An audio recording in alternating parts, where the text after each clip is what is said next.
ખેરાલુ તાલુકાના ગઠામણ ગામે દિવાળીના તહેવાર વચ્ચે બે જૂથ વચ્ચે અથડામણ સર્જાઈ છે।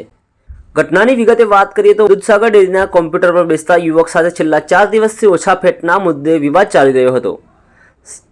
આજે સાંજે ફરી એકવાર પાવતી અંગે તણાવ સર્જાતા બંને પક્ષો વચ્ચે બબાલ થઈ હતી। વિવાદ વધતા ગઠામણના ચોક ખાતે મંદિર નજીક પથ્થરમારો થયો હતો। પથ્થરમારાથી લોકોમાં ભાગદોડ મચી ગઈ હતી અને દૂધની બરણીઓ મૂકીને લોકો ભાગ્યા હતા। બંને જૂથોએ આમને સામને પથ્થરમારો કર્યો હતો। બાબુલાલ ચૌધરી વકીલ અને અશોકભાઈ ચૌધરીને ગંભીર ઇજાઓ પહોંચી હતી। બંનેને 108 મારફતે ખેરાલુ સિવિલ હોસ્પિટલ ખાતે અને ત્યારબાદ વડનગર હોસ્પિટલ ખાતે રિફર કરવામાં આવ્યા હતા।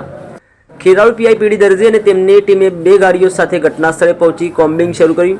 કેટલાક યુવાનોને પકડવા માટે કોમ્બિંગ શરૂ થતાં વધુ માહોલ ગરમાયો હતો। વિસનગર ડીવાયએસપી દિનેશ ચૌહાણ પણ સ્થળ પર પહોંચ્યા હતા।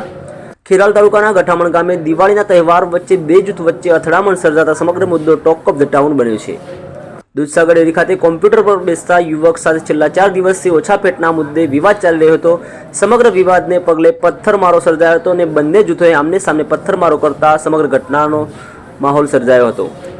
વધુ સમાચારોની અપડેટ્સ માટે જોતા રહો online TV news. Suresh Thakor અને ફારૂક મેમણ સાથે સંજુ બાબા, ખેરાલુ।